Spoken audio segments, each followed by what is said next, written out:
November 1944, Western Europe. The world remains engulfed in the throes of the Second World War, but the tides have begun to shift.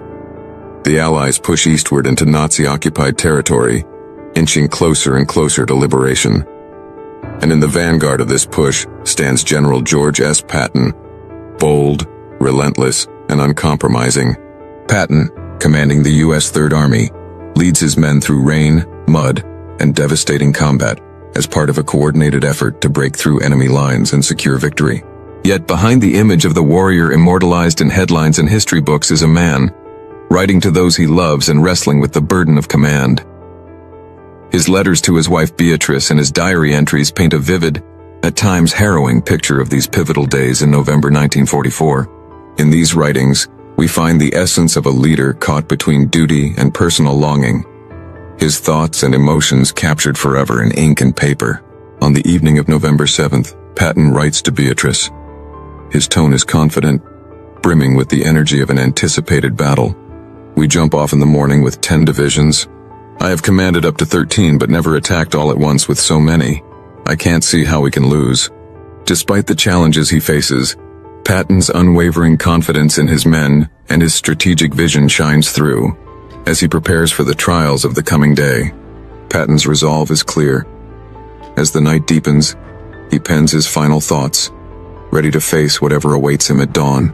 Patton's diary entry the next morning reveals the strain of leadership. He wakes at 3 a.m., restless, only to find the weather worsening as torrential rain continues to pour. It was raining like hell. I actually got nervous and got up and read RL's book, Infantry Attacks. It was most helpful, as he described all the rains he had in September 1914. Patton draws strength from history, finding comfort in the shared experience of those who faced adversity before him. By 5:15 a.m., the roar of over 400 artillery guns shakes the earth, launching the long-awaited attack. The discharge of over 400 guns sounded like the slamming of doors in an empty house, very many doors all slamming at once. All the eastern sky glowed and trembled with the flashes of guns. He recalls that he has always demanded the impossible and never taken counsel of my fears. This is the essence of George Patton. Undaunted, relentless, and unabashedly bold, the operation succeeds, though not without complications. On November 8th, Patton reflects again in his diary. The weather improves, allowing fighter bombers to appear and aid the assault. But true to form, the weather breaks again. Rain returns by the afternoon. The Lord came across again. I observed the attack from a hill, but we were using so much smoke to cover our bridges that the visibility was poor. All the divisions in action were doing well, even though the ground was a bog. It is an unrelenting cycle of progress and setback, mud and momentum. Patton acknowledges that they have likely won the opening period of this battle, but there is still much to be done. As the days go on, frustration with the elements and with command decisions creeps into his letters. The Moselle Valley is flooded, with bridges washed out and trucks stranded. On November 9th, Patton writes to his superior, General Dwight Eisenhower, trying to mask his growing frustration with a tone of determination. The waters are a nuisance and have prevented the immediate breakthrough I hoped for. On the other hand, they hurt the Germans worse than they do us because they cannot get away from us. Even in the face of adversity, Patton's resolve remains unyielding, a testament to his unwavering leadership in the midst of chaos.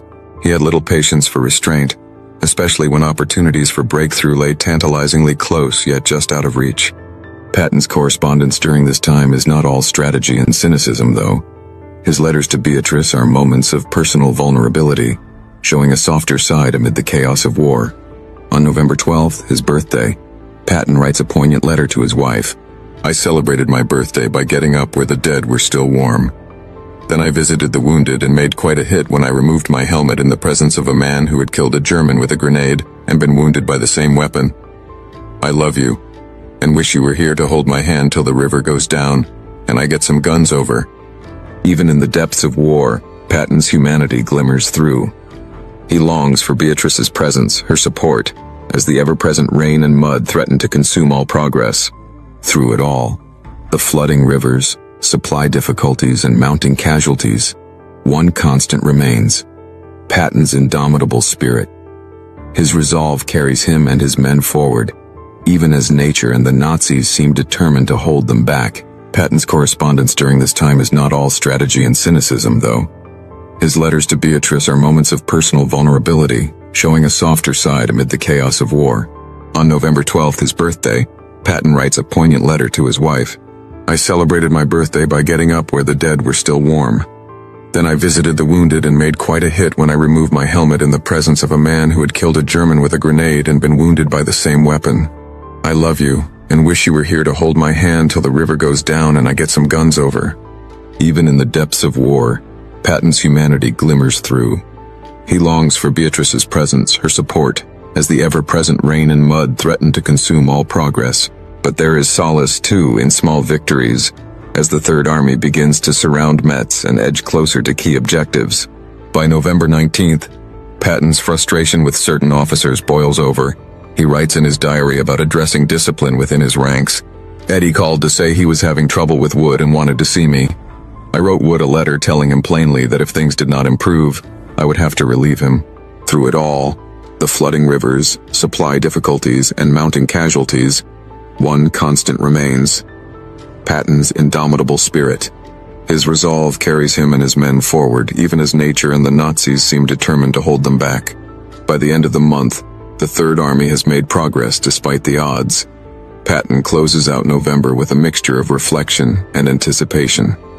And while his impatience remains, always urging forward, faster, more decisively, it is tempered by a growing understanding of the monumental task before them. George S. Patton's letters and diaries of November 1944 provide a raw glimpse into the mind of one of history's most iconic generals. They reveal his frustrations, his ambitions, his doubts, and his deep humanity. In the end, they remind us that even the boldest leaders are not immune to the weight of their decisions or the relentlessness of war. Patton's Third Army would go on to achieve great victories, but it is in these moments, trudging through the mud, penning letters by lamplight, and daring to believe in the impossible, that we see the true character of the man behind the legend. For more stories of courage, conflict, and humanity in the past, subscribe to Shadows in the Past.